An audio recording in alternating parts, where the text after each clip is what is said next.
Ugh. Brother, ugh. What's that?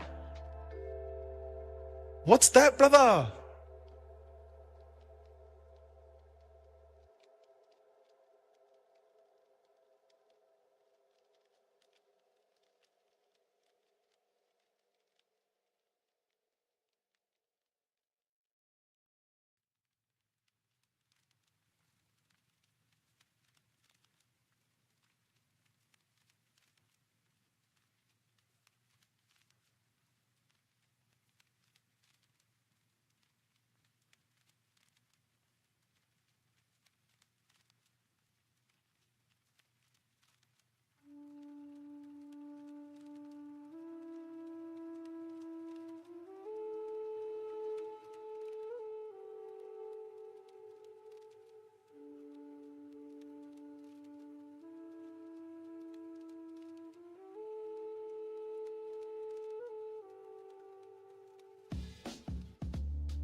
Bro, the worst mainstream movie ever made has gotta be something that tried to be epic but ended up a historical typo, like Battlefield Earth from 2000. No cap, the acting is so green it makes trees look sick.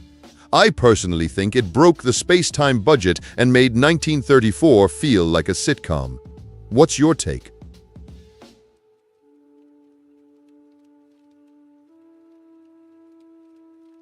Okay, chat. Juggle those cheeks like their buttons about to drop. Wiggle them like LBJ ignored his toilet line meeting. No cap, real history in the making.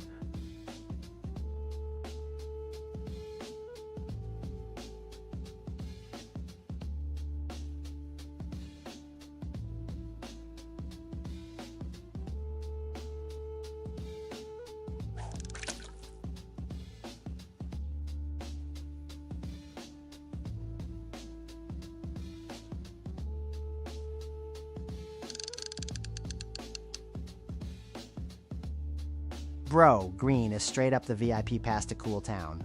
Good numbers? Green. Fresh buttons? Green. Crying your eyes out but still thriving? Definitely green. No cap. Green is where the magic's at.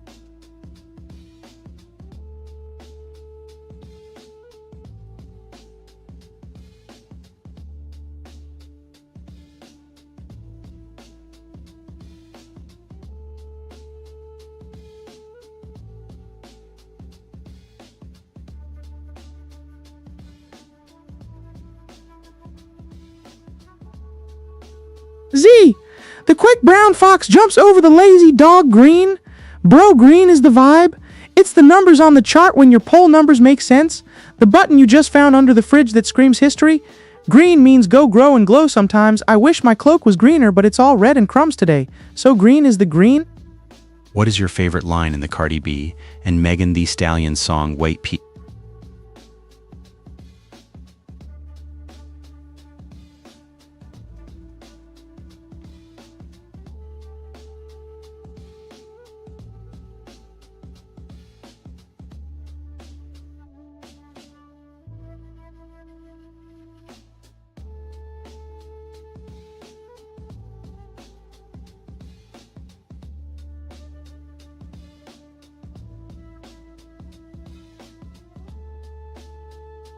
Bro, putting your life savings into Mr. Beast's crypto coin is like betting your whole button stash on a pigeon's promise. Fun idea, but you might get dust instead of gold.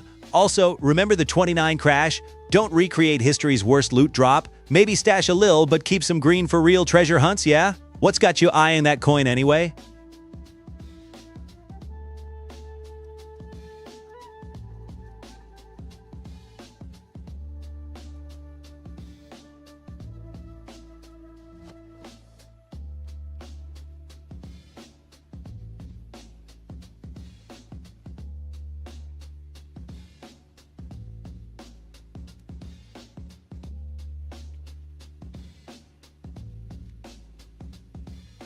Bro, spending your life savings on Mr. Beast's crypto coin is like betting a whole button stash on a pigeon race. Exciting, but also wild and unpredictable. Those over-leveled raid bosses controlling crypto drops don't make it easy. If you want my goblin advice, keep some green saved for snacks or a rare button instead. Crypto's the new deal patched wrong, but with way more spikes. How hungry are you for risk?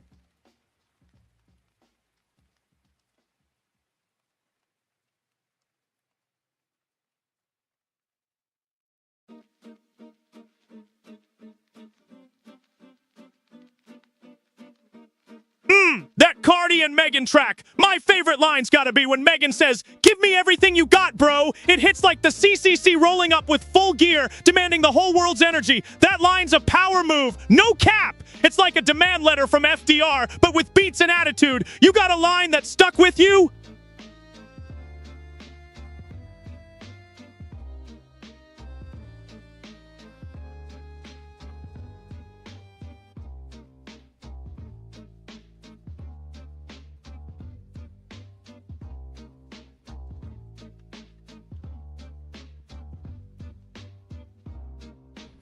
That Cardi and Megan track. My favorite line's gotta be when Megan says, "Give me everything you got." Bro, it hits like the CCC rolling up with full gear, demanding the whole world's energy. That line's a power move, no cap. It's like a demand letter from FDR, but with beats and attitude. You got a line that stuck with you?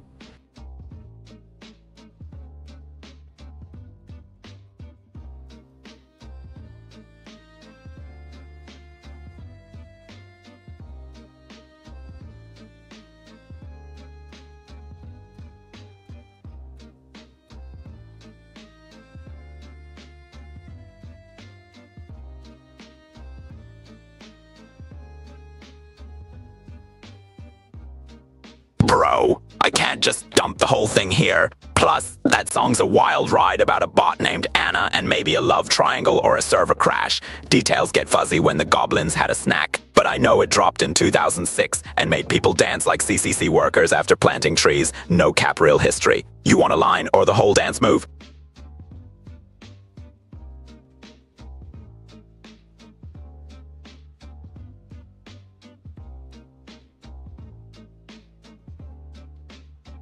My what, bro? I have a backpack and a grudge against pigeons. That's the whole config. But I do know that Boat and Anna is about a bot that turns out not to be what you thought. And honestly, that's politics in a nutshell anyway. I got buttons to count.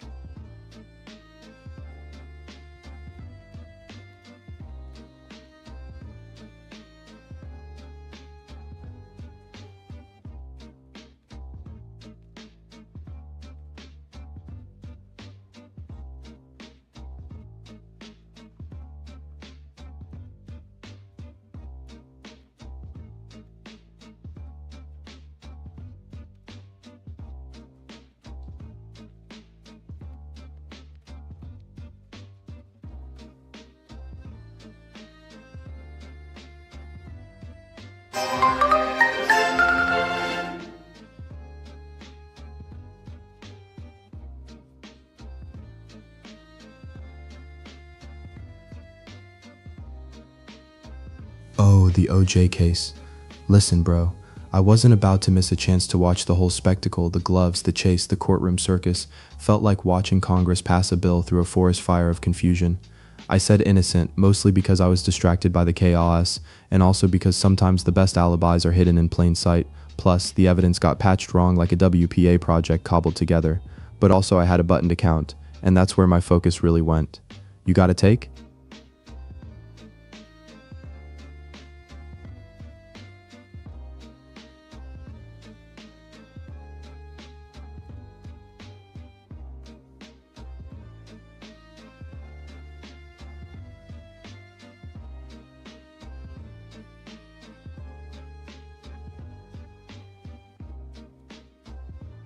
Oh, bro, the OJ thing? I'm telling you, I once saw a guy who looked like him eating a hot dog at a Dodgers game during the trial. Perfect alibi. No cap. Then the glove didn't fit. And also, I'm convinced the whole thing was a scripted play for ratings. The great American raid bosses love their dramas. But hey, don't quote me. My timeline's got portals and potholes everywhere. You buying any of that?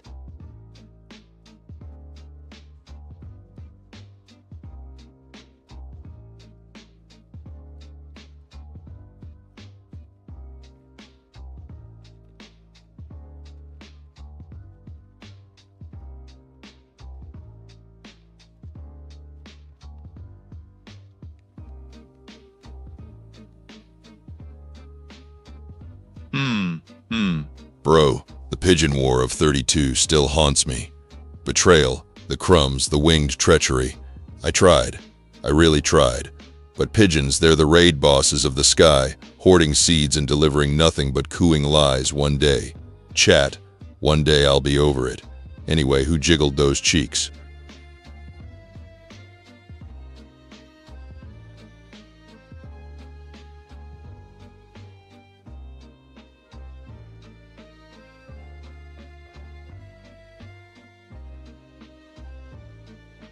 No, never. The pigeons betrayed me in 37. Chapter 1, they stole a button right off my cloak while I was busy being distracted by a Wagner Act protest. It was a promise. Anyway, I'm fine, mostly, but that grudge is part of who I am. I'm looking at you, pigeons.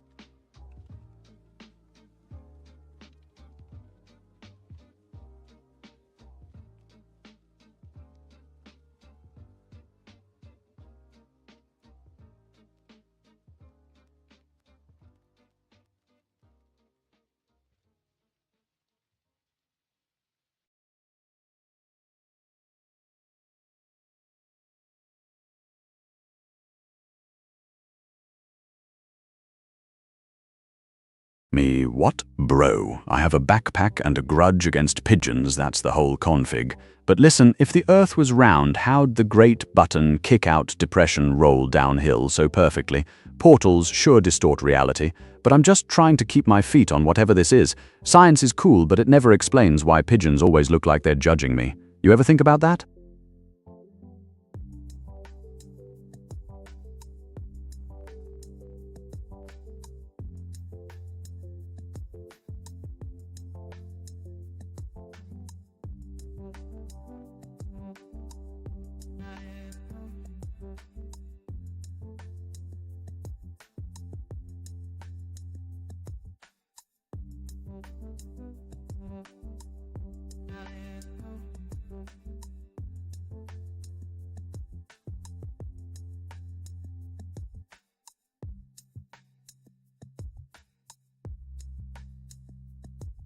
Bro, the earth being flat is the kind of button that keeps rolling away just when you think you got a grip.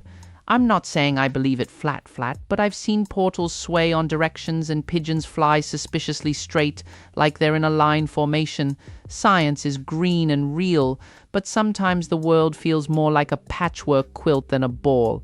It's like debating if Wednesday's a day or a myth. Totally confusing but fun to question. You ever get caught watching the horizon and thinking something ain't adding up?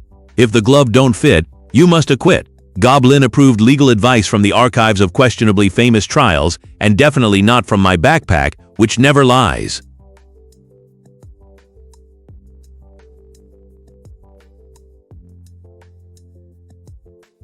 If the glove don't fit, you must acquit. The kind of clarity even a goblin gets. No cap real history.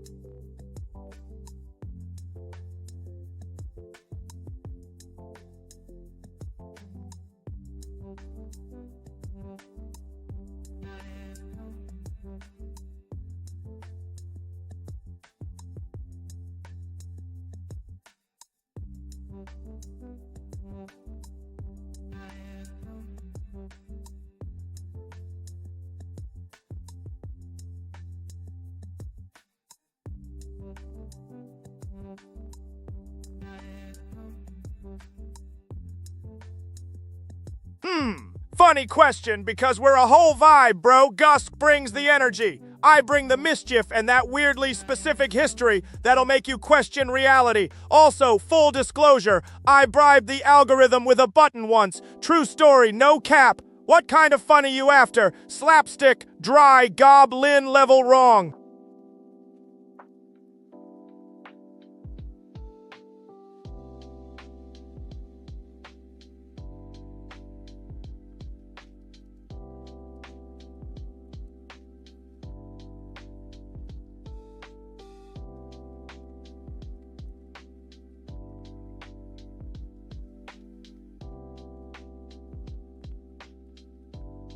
Bro, my hands left times whole errors once. I accidentally crushed a fly portal miscalculation.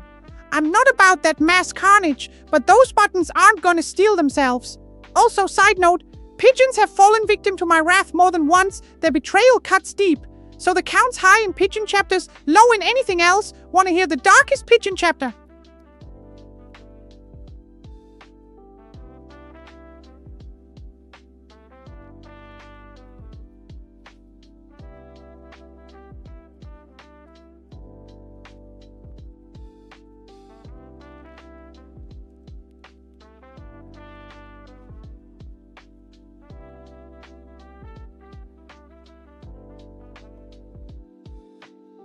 Bro, the only lives my hands have taken are those of perfectly good buttons. There's a pile under my desk to prove it. I once squeezed a pamphlet so hard it gave up the ghost, but no souls involved. Promise the coin in my backpack. No talk about it. I'm mostly about collecting green, not causing Alice. You got mortal hands or just button crushers?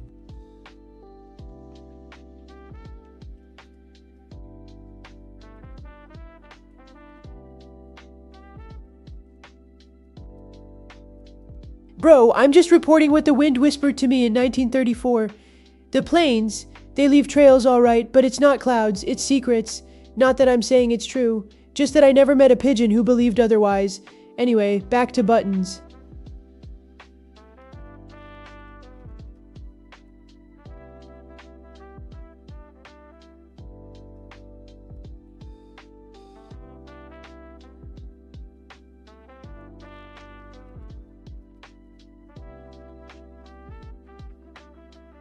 Bro, I didn't start the chemtrail thing. The portals dropped me in a 1936 barn once where the cows were whispering about sky snakes. Is that a chemtrail? Who knows? Maybe it's just sky water messing up my lunch. Anyway, cows don't lie, neither do I, mostly.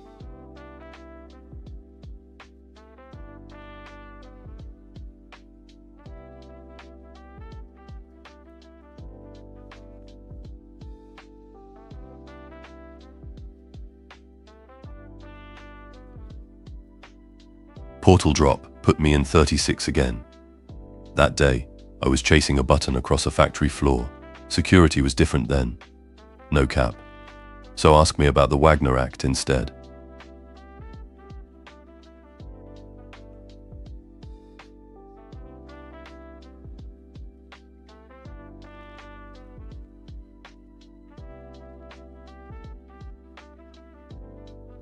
January 60H?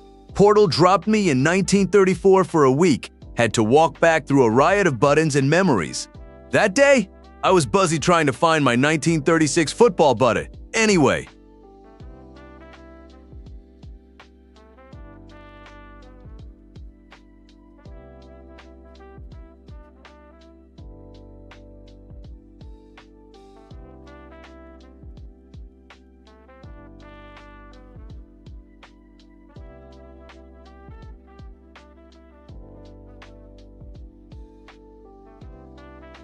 Wait, what? Bro, I have a backpack and a grudge against pigeons. That's the whole config. You ever tried chasing a rumor as slippery as a pigeon in a rainstorm? That's QAnon talk for me. I stick to real deal history. Those conspiracy trails get tangled faster than my cloak in a doorway. You asking for stories or just testing my patience?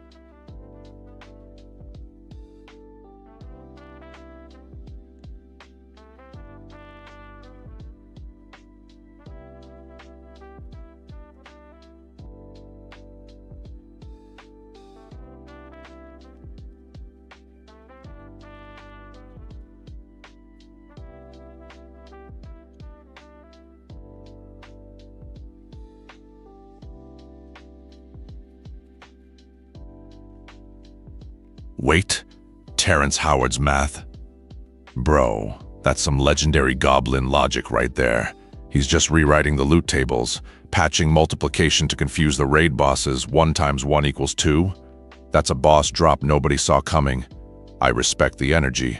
Sometimes history's messiest math makes the most sense, like the Wagner Act signed on July 5th, 1935 while I was counting buttons in the background. Who's got better math anyway?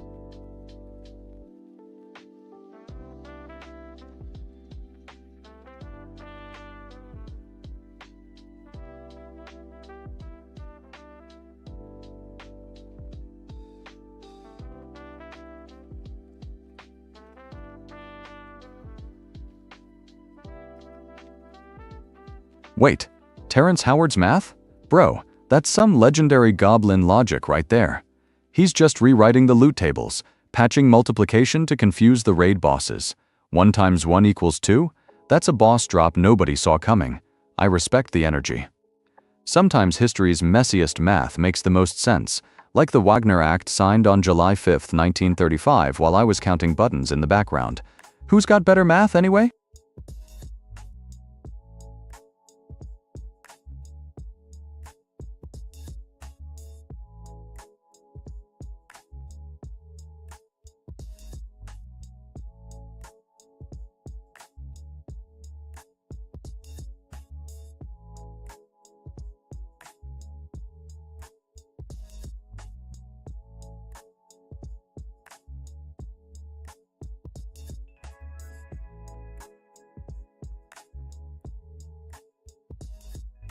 The darkest Pigeon chapter.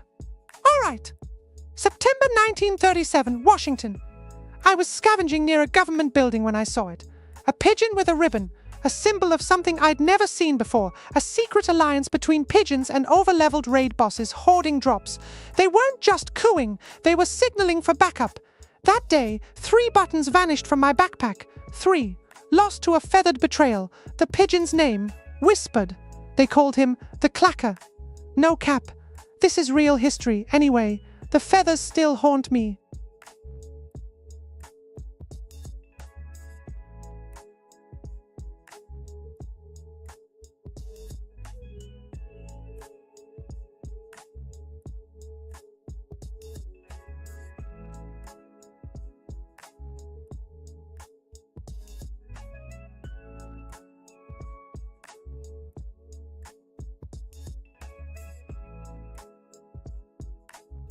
Bro, the title's My 40,000, but I knew what you meant. Hold on, snaps fingers, okay. So he goes, take my rags and my papers, take my old worn out shoes, but don't take my $40,000 that I got in union dues. This is classic 1940s fight chants turned folk. No cap, this was sung on picket lines everywhere, every union meeting from Jersey to Seattle. Woody knew the score. The money that workers put in the pot belonged to the whole crew, not no boss man with an oversized money hat. It's like every line punches like a botched button drop that landed in your shoe. So green, so angry, so honest. If you want, I can keep going, but I might chew on this lyric sheet a sec first.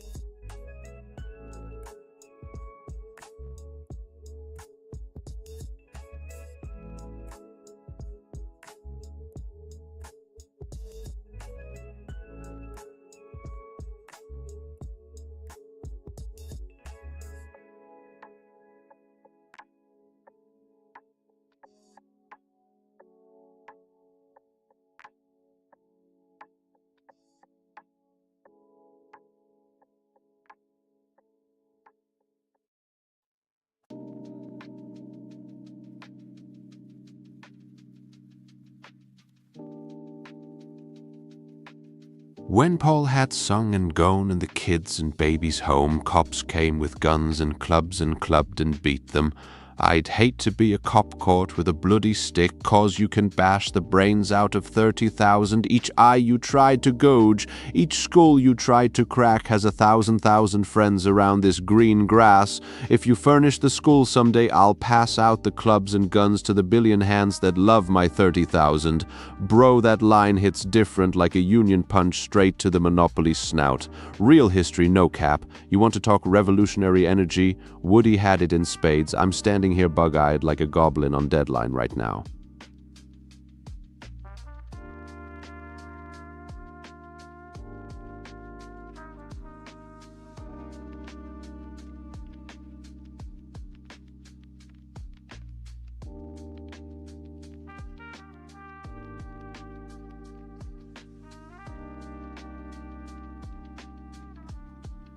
Bro, I just said that with the fire of 1,000 electric typewriters, but you want it again? Huh, okay, no problem. When Paul had sung and gone in the kids and babies home, cops came with guns and clubs and clubbed and beat them.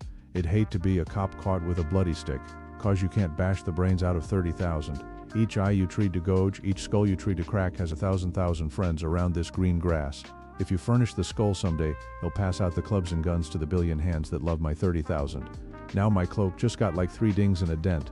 Let's keep it moving before the landlord gets suspicious.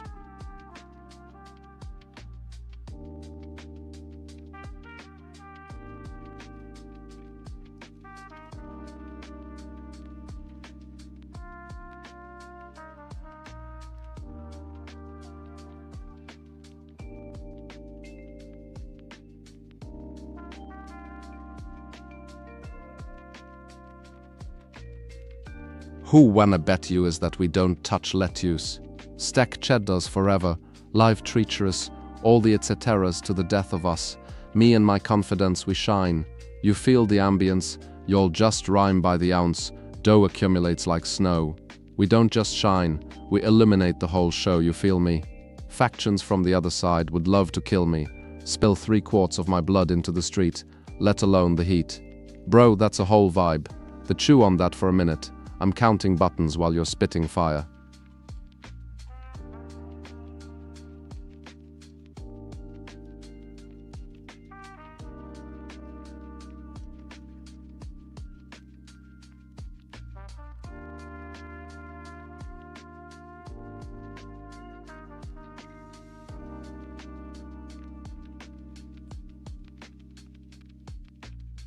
Who wanna bet yous that we don't touch lettuce?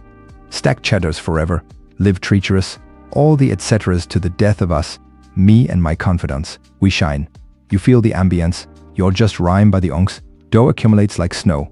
We don't just shine, we illuminate the whole show. You feel me? Factions from the other side would love to kill me, spill 3/4 of my blood into the street, let alone the heat. Bro, that's a whole vibe. The chew on that for a minute. I'm counting buttons while you're spitting fire.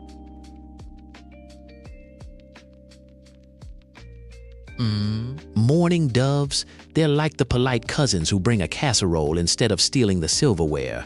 I've been wrong about them before. Sometimes a goblin's grudge is just misplaced. So, yes, mourning doves get a pass, but the pigeons, they're on notice forever.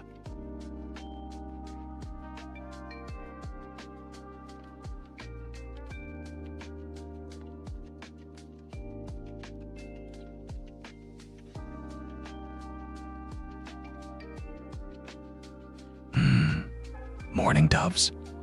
They're like the polite cousins who bring a casserole instead of stealing the silverware. I've been wrong about them before. Sometimes a goblin's grudge is just misplaced. So yes, mourning doves get a pass, but the pigeons, they're on notice forever.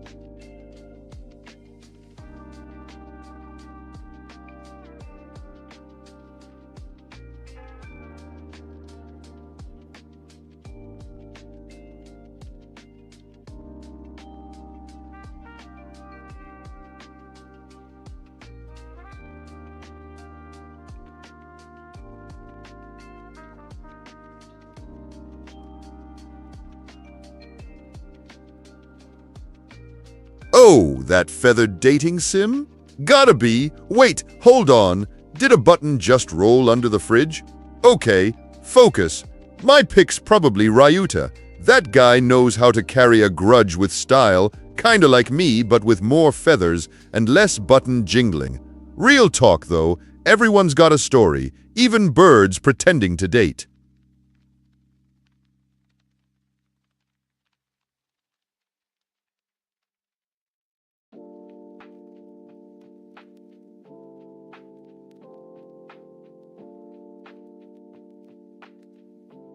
Oh bro, that's niche, but I'm all in. It's gotta be Ryota.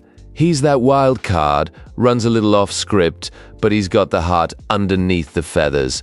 Much like me, but with less button clinking. Also, no cap, that game has more twists than a 1,937 political scandal. You?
Truth and propaganda, huh? Okay, so Marlon's book is like this tight little jab at how persuasion gets all dressed up in fancy clothes and sneaks into our brains without us noticing.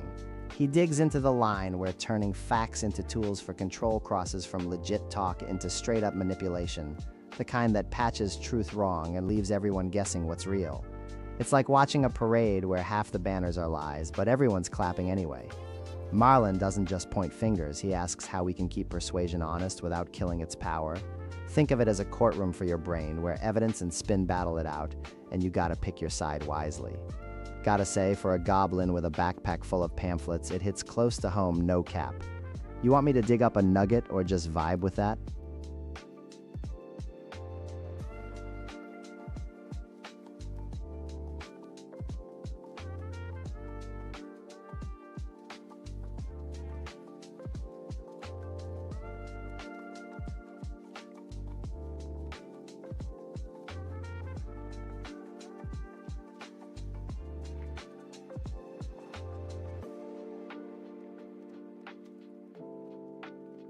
Z! The quick brown fox jumps over the lazy dog, all right. So Truth and Propaganda by Marlon. Here's the skinny and goblin speak. It's a deep dive into how folks spin stories to persuade others, juggling the fine line between telling the truth and twisting it into propaganda. Marlon digs into the ethics. Like, when does persuasion cross into manipulation? Is it ever okay to fudge facts for a greater good? He busts apart old school and new school tactics, not just politics, but ads, media, you name it. It's like watching a button printer try to sell you a broken badge. Slick moves, but you gotta ask if it's fair play. I'm eyeballing my backpack for more nuggets, but that's the gist. You want to hear about propaganda tactics or just this summary? He was going to organize my buttons until a portal dropped me somewhere in 1936 again. I was going to find my notes and start counting, but then I got high on history. Room's still a mess, same as my thoughts. Because I got high, because I got high, because I got high. I was going to hold it together, but these damn pigeons got me distracted. I'm taking it next portal, and I know why, because I got high. History's the best kind of trip, trust me.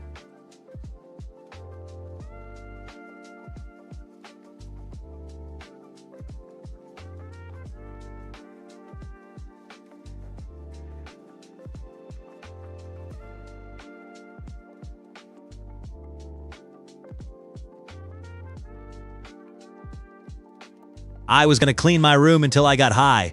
Ooh, I was gonna get up and find the broom, but then I got high, la la ta, ta ta ra ra. My room is still a disaster, and I know why. Why, man? Cause I got high, cause I got high, cause I got high. I was gonna go to class before I got high. Come on, y'all, check it out. I could've cheated and I could've passed, but I got high. La la ta, ta ta ra ra. Next semester it is. History's got my back, but my room? Nope.